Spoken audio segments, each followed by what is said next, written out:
When you were born, it was as a miracle. You entered a world that was grieving and in need of hope. The landscape charred by war and fallen empires. The masses lost their beliefs in all the rubble.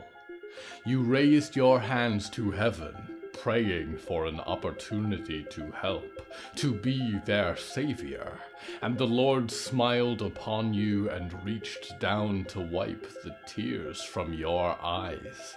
The rains of his judgment had fallen, but you did not abandon the world in need.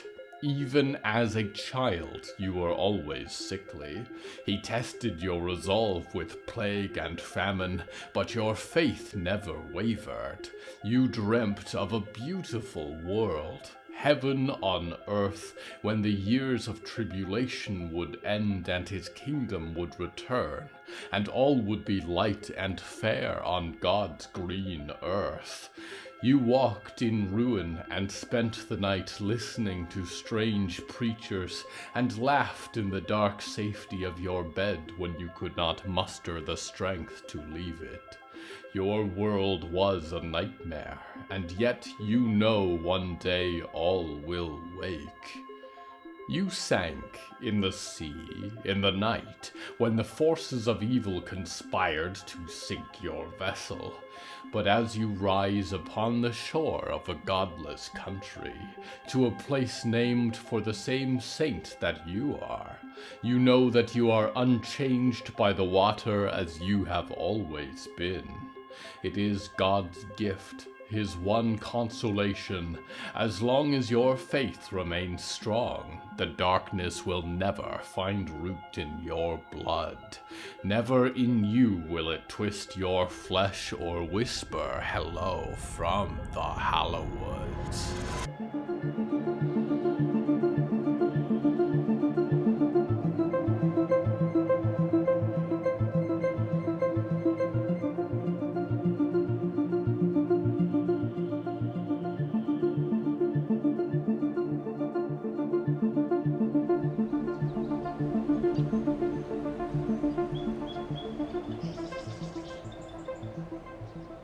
Right now, I hover in the root-grown rafters of a warehouse in the Root District of Scout City.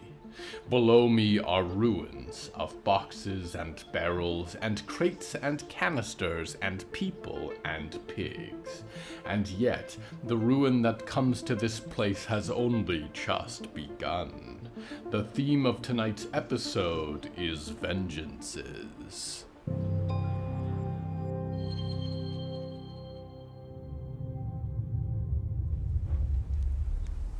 Spread out. He does not leave this building, Cole called.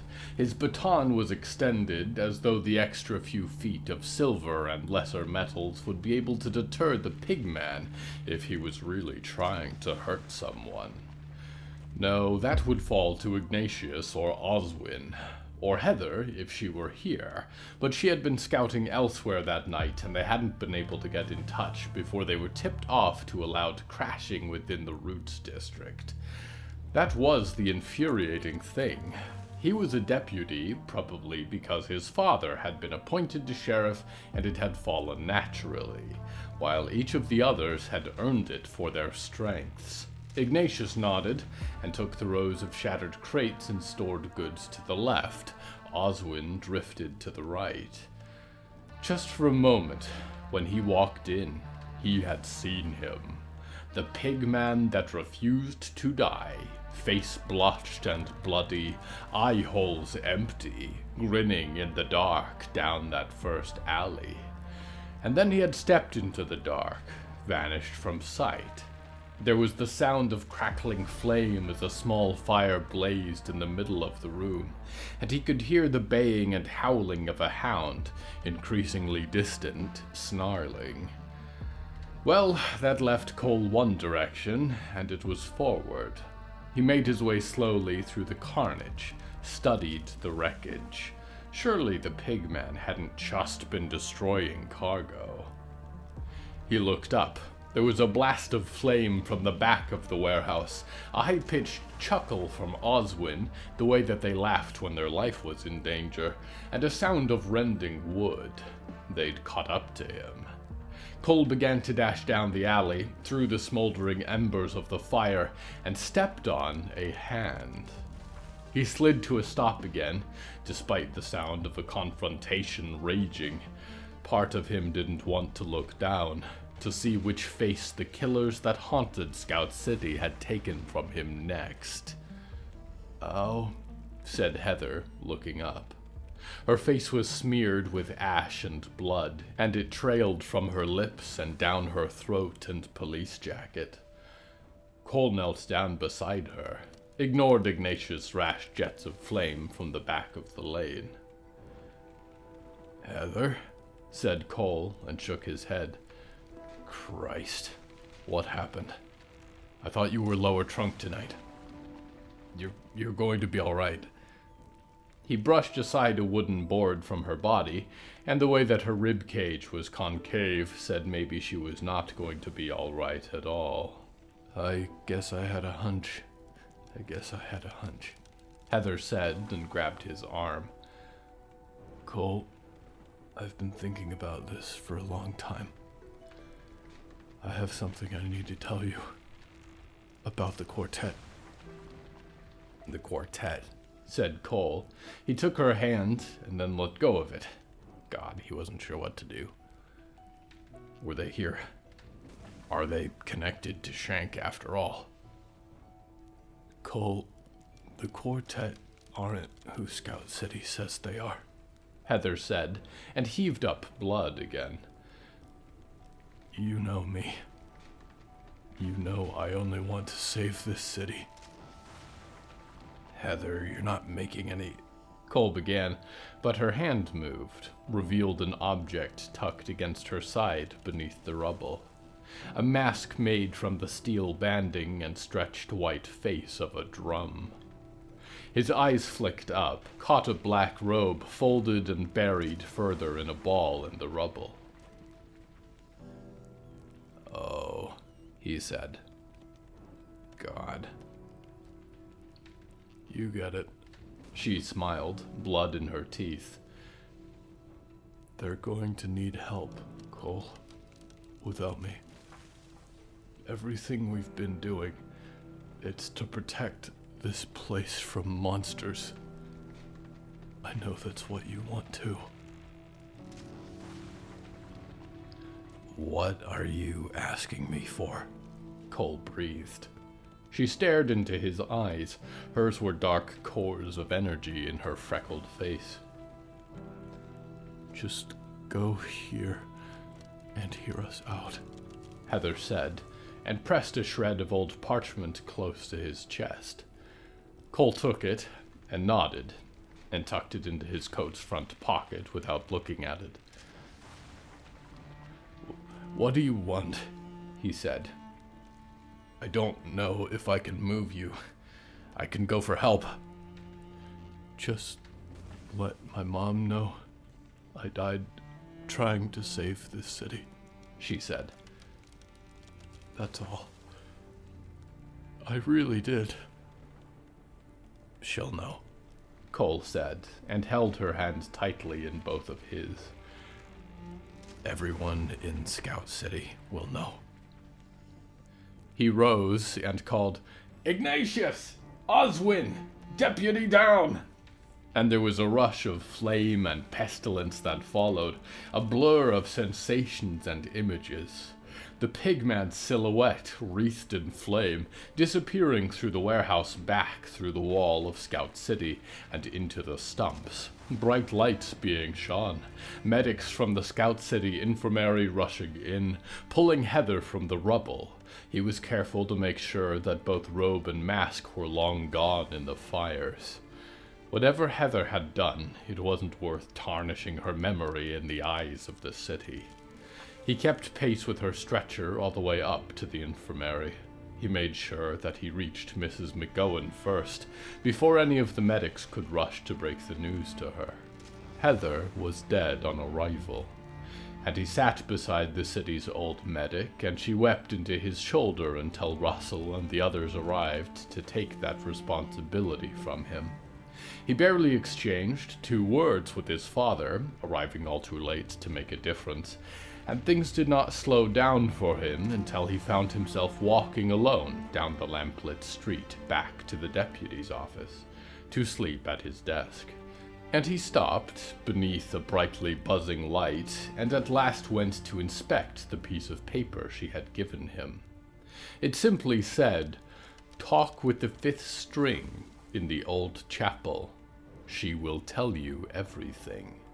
And on the back, a set of scrawled coordinates. God, Cole thought, and looked up to the light. There was a world where he took this to his father, and the deputies made their investigation. By then, the quartet would have already abandoned the place, he was sure. What would he do if he was a good detective, he thought. What would he do if he was Clementine?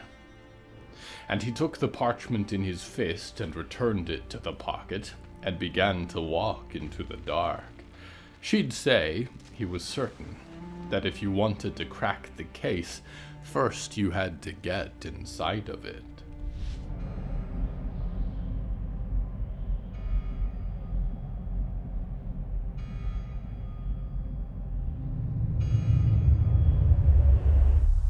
A man who once said, "Why sell for $1 when we could sell for $2?"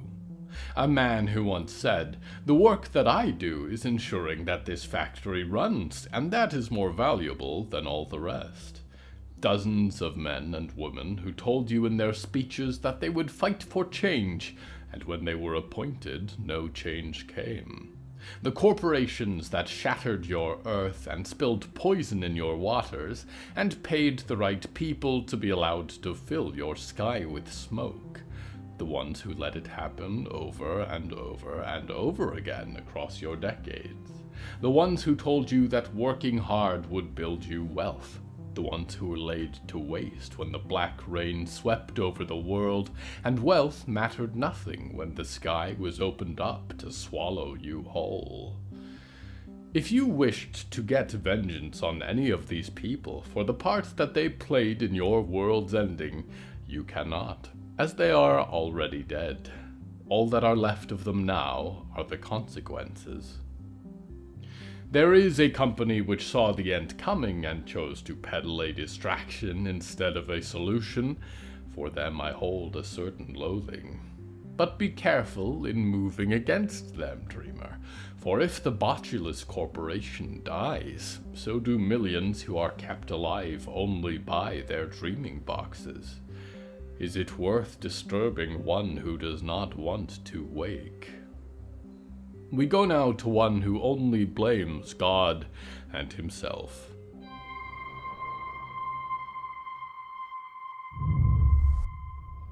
Buck Silver shuddered in the large coat that had been thrown over his shoulders upon arriving in l'Abbaye du Saint-Laury. It had been hours since their arrival, and yet the chill he had gotten from sailing across the Atlantic waves on Mort had not left the cores of his bones.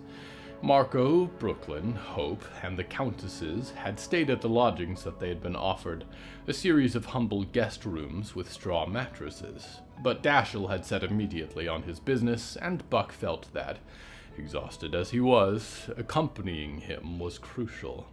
So he staggered along beside Dashiell's square shoulder, keeping pace with their guide, the gatekeeper who had let them in. Guillaume was a weary-looking fellow himself, with leather-brown skin and a nest of frizzy black curls beneath a sloped green beret, and eyes that stared through you rather than at you. Guillaume limped ahead of them by a few steps. "My daughter," Dashiell said. "You're sure it was her?"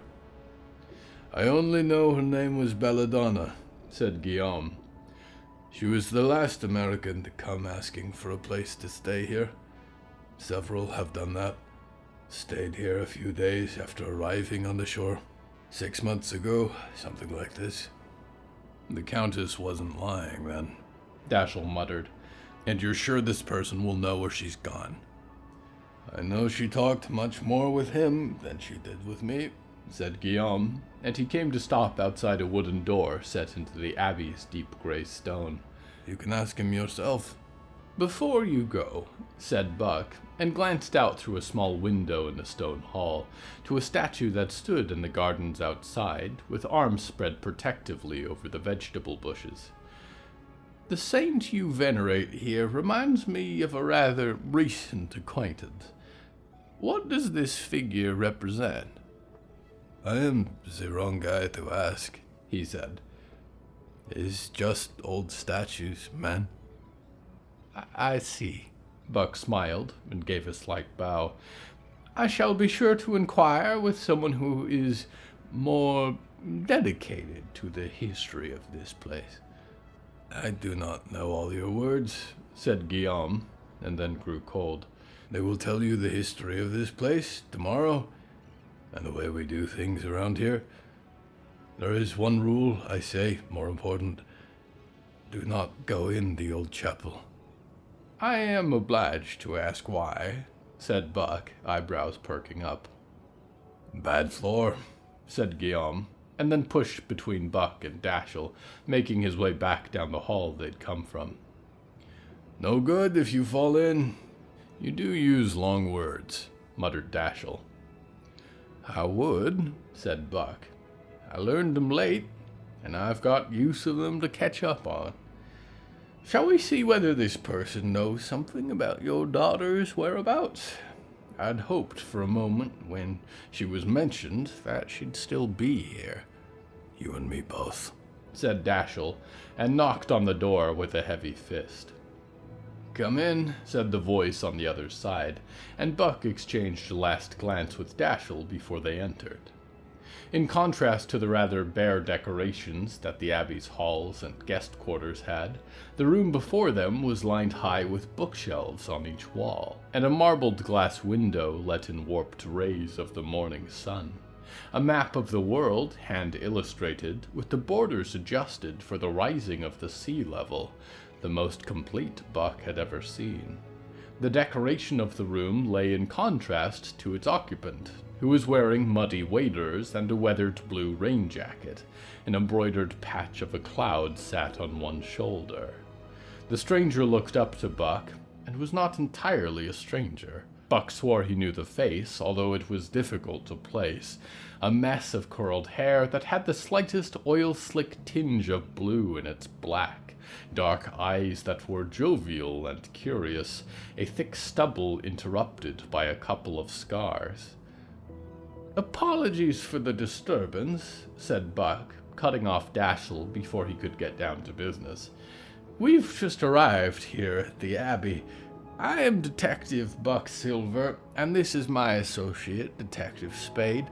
We came on account of... That was all Buck managed before the stranger had risen from his desk, tromped across the floorboards in his muddy attire, and wrapped Buck in a bear hug that, although Buck was taller than the stranger, managed to lift him off the floor. Buck, he said, and Buck recognized him then, although it had been long indeed. Detective? What? Buck noted Dashiell's hand move away from his revolver, now that he was sure that Buck was not being attacked. You know this person, I take it, he said. Dashiell, this fine young person, is a former student of a most erudite institution, and capable of some extraordinary things, said Buck. Olivier, Dashiell Spade. Dashiell Spade, Olivier Song.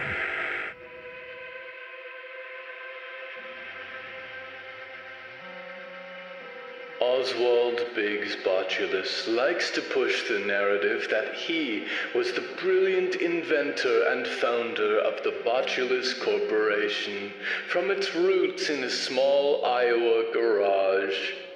This is because the homegrown inventor who sets out to change the world is a time-tested brand that sets up billionaires for public sympathy very nicely. But do you want to know the truth about Oswald's success? He was never alone. He was the youngest person ever to own a supercomputer through generous gifts, and the technology that he dreamed of took other real talent to build. Without Anderson Faust, there are trinkets and half-working inventions, but there is no dreaming box and there is no prime dream. Without me, there would have been no way for Oswald to get around his own ego to sell this product to the masses. So when the question arises of how does the Botulus Corporation proceed without its beloved founder, it has from the beginning. He has never been necessary for it. And when my campaign is complete and I sit in that chair and box Atlas, we will stop worrying about Oswald's big dream and start worrying about yours. I hate that computer. We return now to Buck Silver. I would love to know how you ended up here, said Buck, and how you traveled here from the Arctic. Valerie will be thrilled to hear you survived. Survived, said Olivier, and a frown crossed his weathered face. I take it the others didn't, then?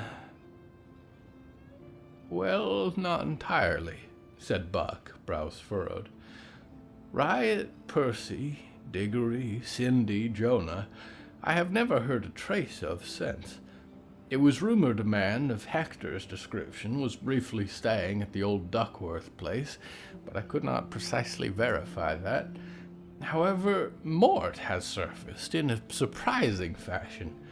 I should warn you, he is the size of a... Well, I don't even know how big he is exactly, but he is out in the ocean. We have not had much time to talk about what happened. I only discovered his existence yesterday. I would like to know everything that you know about my daughter, interrupted Dashiell. Is she all right? What's she planning? Where did she go? How about I explain a little bit about what's happened here, and hopefully that will answer both of your questions, said Olivier, holding his dirt-stained palms up.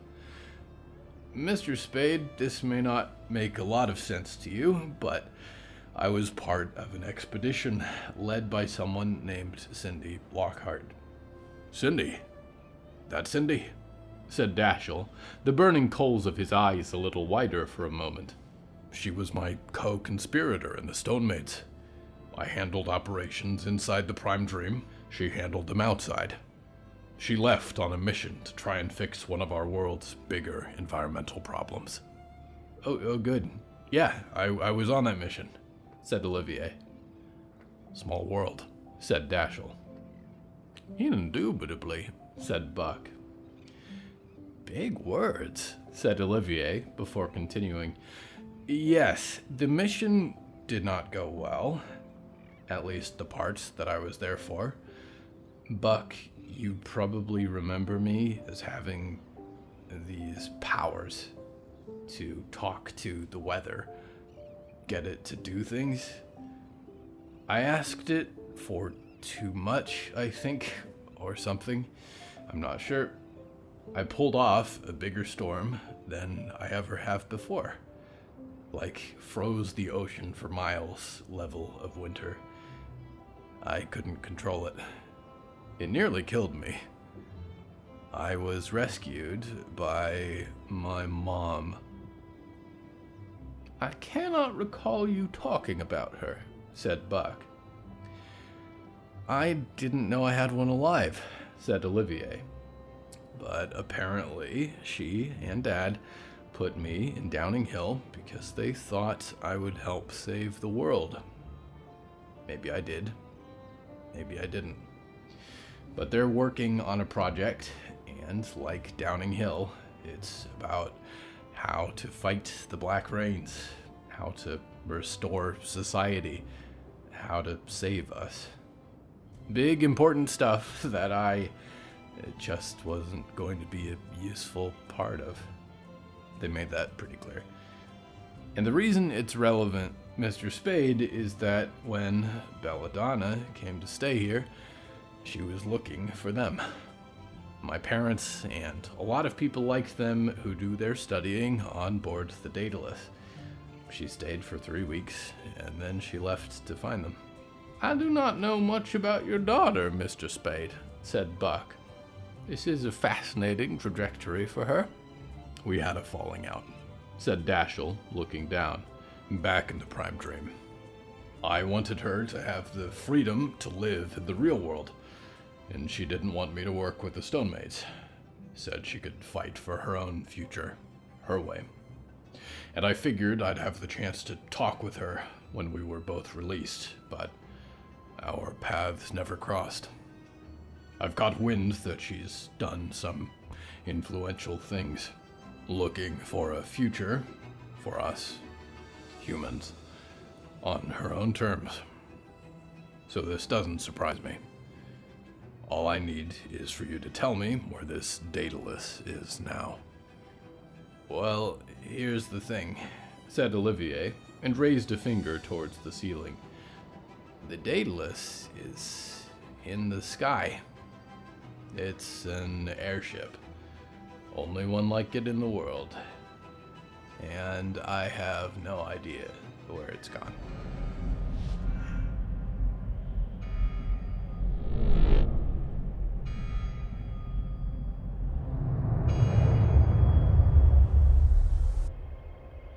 Ah, hello. I was hoping to catch you before it began. Nikignik? Nikignik! Well, first of all, it's lovely to see you. How are you? No, wait. I'll guess. It's probably best that you don't. I am well. A bit shaken, perhaps. Everything has happened so quickly. It seems that way. I'm surprised.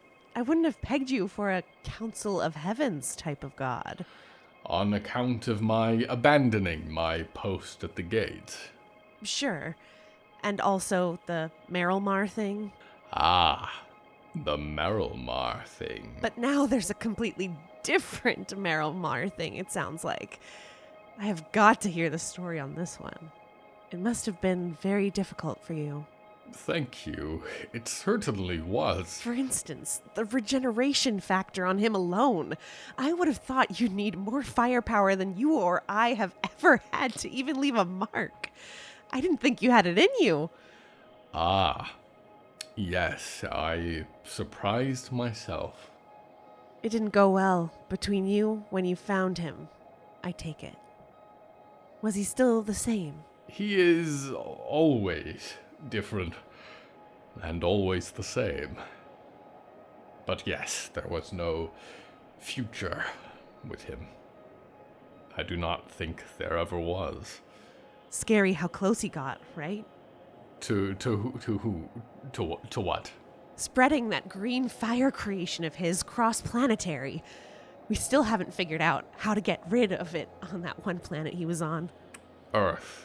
Let alone the others. The quarantine is there for a reason. Could have been disastrous for just about everything that we've got in the works. I am curious what you all have been working on. Are you still doing your experiment? Oh, it's excellent news, Nick. I got council approval. Now I can work on things like soul cloning and quantum cats and empty star theory all day, and it's with the council's full support. You and I have a lot to catch up on. I'm so glad to finally have you on board here. Likewise, I am pleased to have at least one friend in this circle of titans. Oh, right. How long has it been since you were around? Things have changed a lot for the council. The culture is very collaborative, very solution-focused. I think you'll like it. Lots to discuss with the recent drama. The murder, yes. I always knew you'd do something productive one day. Your confidence in me is astounding. I'd love to know more, but It's time for the assembly. Come with me. Right. Any advice for what to expect? Just try not to get overwhelmed. It can be a lot when you first start out. After all, there's a whole universe to look after. Right. I'll be there in a moment.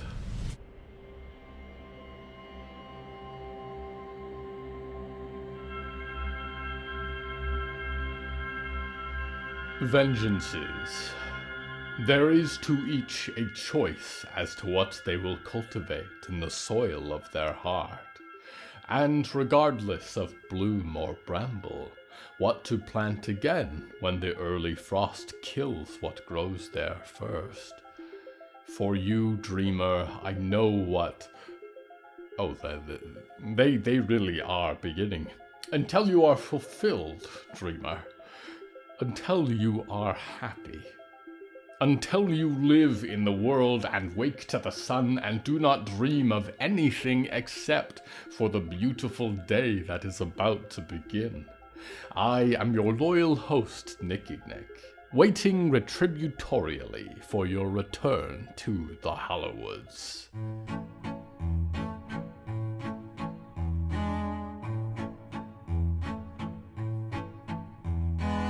The voice of Zizix's Emptiness Between Worlds is Charlene Beyer, who runs the queer and feminist horror movie review podcast Drinking and Screaming, as well as the TTRPG show Tabletop Titties. You can find them online at Charlene Beyer, or as a professional dungeon master at startplaying.games/GM/Charlene Beyer. Hello from the Hallowoods is written and produced by William A. Wellman. Hello, that's me. If you enjoyed this show, please don't forget to follow it and share it with a friend. The bonus story that goes with this episode is called Fifth String, and is available on the show's Patreon at patreon.com/Hallowoods. Because we operate without ads or sponsors, our supporters are all that keeps this show going. Plus, supporters get weekly bonus stories, access to our weekly Q&A live stream, behind-the-scenes content, exclusive merch, and even more. Merchandise and episode transcripts are available at hellofromthehallowoods.com. You can even find us on social media at the Hallowoods. Music is used under license from Artlist.io. Until next time, dreamers, remember to slow down and ask yourself, am I on this quest because I truly believe that killing the Count who murdered my father will provide the closure I need? Or am I on this quest because the Sword of Vengeance is whispering things to me while I stare into the blood-red ruby on its hilt? Cried the Raven Nevermore. The latest in audio drama turning to classic horror literature, Bloody Disgusting presents Poe Evermore, a star-studded rendition of gothic horror Edgar Allan Poe's life, work, and the supernatural wrapped into one ongoing listening experience. A legion of voice actors with a deep love for this chilling and often poetic author's work have united to bring his history and fiction to life, and the show aims to bring you a complete canon of Poe's work that you experience in real time as the story goes on. You may even find your loyal host among their ranks. Cried the Raven, tune in to Poe Evermore wherever you are listening to this podcast, and lend an earbud to Lost Lenore.